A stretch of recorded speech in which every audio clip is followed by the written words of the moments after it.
Experimentemos una mañana más este encuentro personal con Jesús, de tú a tú.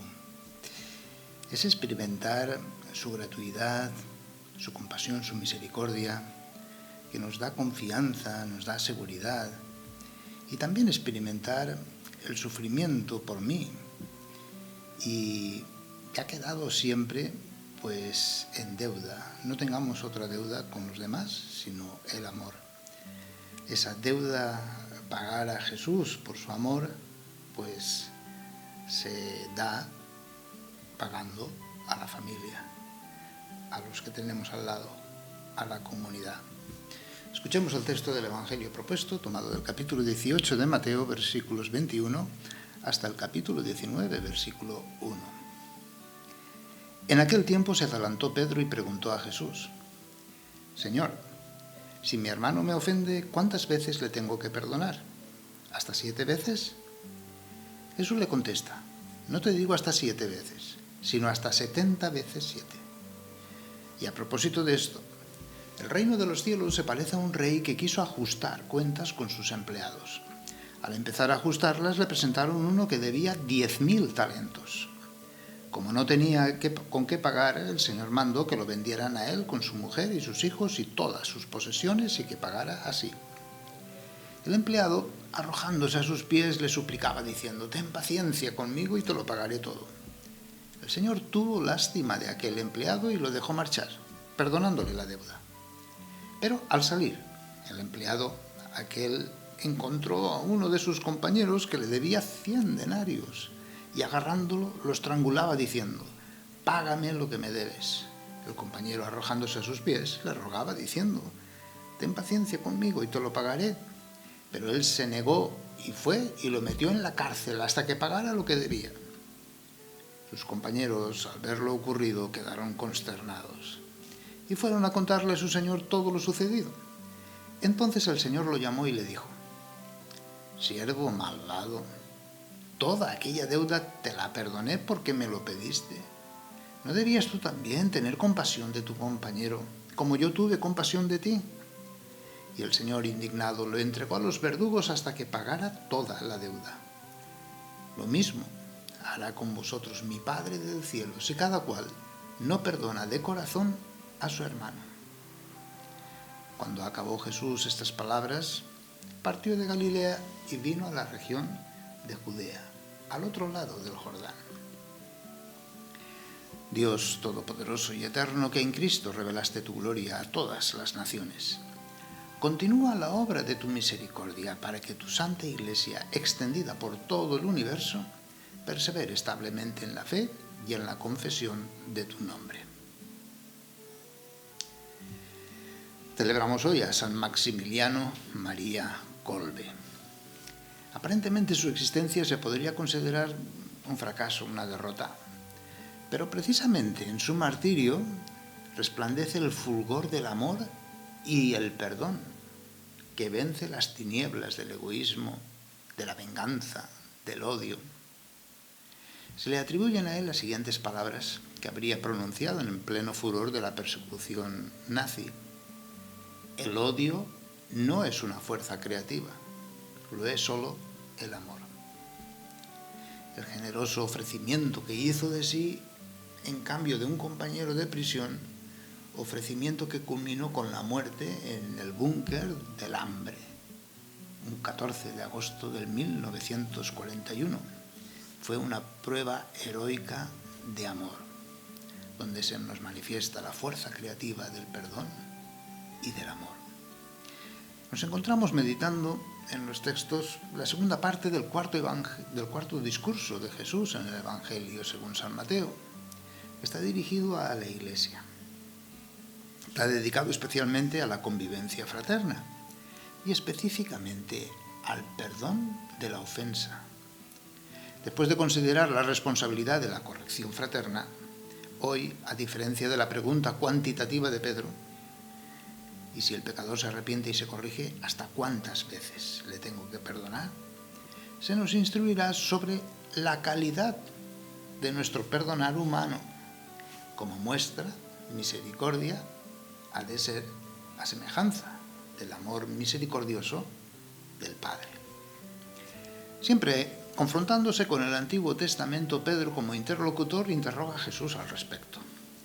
Así como Lamec en el Génesis, en cierto modo, se aferraba al horizonte de la venganza ultranza y sin límites, Pedro manifiesta que está dispuesto a perdonar hasta 7 veces, indicando una disponibilidad total al perdón. Pero Jesús afirmará que la disponibilidad no debe tener ningún límite. Es el sentido de 70 veces 7. Y esto precisamente será el distintivo de los miembros de la Iglesia de Cristo. No hay que ser buenos, hay que ser perfectos. En lugar de alimentar el círculo vicioso de la violencia y la venganza, lo traba con el perdón misericordioso. El común sentir de aquel entonces y también actualmente es contrario al de Jesús. Hoy, como entonces, se piensa que quien más perdona, quien más ama, más pierde. Y que solo gana quien tiene como norma ese ojo por ojo y diente por diente. Quien vive para sí, quien se deja guiar por ideologías, poniendo el amor a uno mismo por encima del amor a Dios y al prójimo. El problema de fondo se encuentra en considerar la justicia como dejarse llevar por el rencor, el odio, incluso la crueldad, hasta el punto de aniquilar al enemigo, limitar su libertad, imponerle una dependencia total. La misericordia, en cambio, exige la verdadera justicia. Es decir, hay que establecer la igualdad, la equiparación entre las partes en conflicto, donde la dignidad humana se reencuentra como valor esencial que no puede dejarse perder y es fuente de la más grande alegría. Por ello, Mateo lo ilustra con una parábola con 3 escenas contrapuestas y complementarias. Encuentro del siervo perdonado de la deuda con otro siervo deudor a su vez del primero. Nuevo encuentro entre el siervo y el Señor. No basta sentirnos amados o perdonados por Dios, no basta recibir la gracia. Si no amamos a Dios y a nuestro prójimo con el mismo amor, a cualquier precio, incluso llegando hasta la sangre, Dios condiciona su perdón y amor a nuestro amor que tenemos por el prójimo. La prueba que acogemos la gracia divina se encuentra precisamente en manifestar esa misma gracia, con el perdón al prójimo. Siempre la distancia de nuestro perdonar al perdonar de Dios queda infinitamente lejos. El perdón de Dios quita la culpa, mientras nuestro perdón no. Pero lo que Jesús nos exige es que seamos transparencia del perdón de Dios, de tal modo que nuestro prójimo descubra, por nuestro perdón humano, cómo Dios le quiere perdonar a él. Si no somos capaces de perdonar al prójimo, es precisamente porque no reconocemos la gravedad del propio pecado. Dios nos valora a precio de la sangre de su Hijo, en la entrega de su propio Hijo. Tanto amó Dios. Solo siendo perdonados y amados por Dios, valorando la enorme deuda saldada por la sangre de su Hijo, podemos perdonar y amar a nuestro prójimo. Nuestros pecados son perdonados si sentimos compasión por el hermano que nos ofende. De este modo, perdonar se identifica con tener piedad, es decir, sentir compasión. Nosotros experimentamos que Dios nos amó primero. Por eso somos capaces de perdonar al prójimo. Solamente desde este encuentro con Cristo, que nos hace reconocer nuestra pertenencia a Él, podemos comprender el perdonar sin ningún tipo de límite ni reserva. Solo el amor de Dios y su misericordia infinita por nosotros nos hace capaces de amar como Jesús, de ser pacientes, serviciales, de perdonar siempre, aguantar, soportar, sufrir hasta el punto de participar en la muerte de Cristo. Tenemos una explicación excelente de la petición que hacemos en el Padre Nuestro el día de hoy.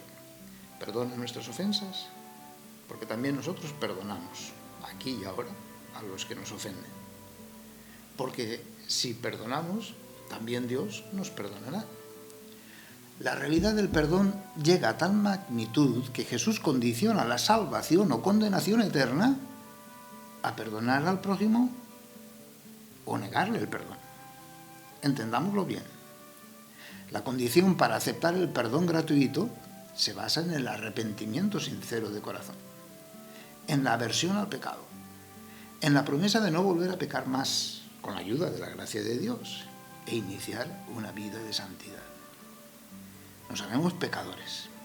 Por eso invocamos piedad a Dios constantemente, a través de la piedad con nuestro prójimo. El que no tiene compasión de un semejante, ¿cómo pide perdón de sus pecados? Señalaba San Juan Pablo II, nuestro perdonar no anula las exigencias de la justicia rectamente entendida. No, nunca nos mostramos indulgentes para con el mal, con el escándalo, la injuria, el ultraje cometido. En todo caso, la reparación del mal o del escándalo, el resarcimiento por la injuria, la satisfacción del ultraje, es condición del perdón. Así comprendido, perdonar no es olvidar, como pretenden hacer entender los opresores de este mundo.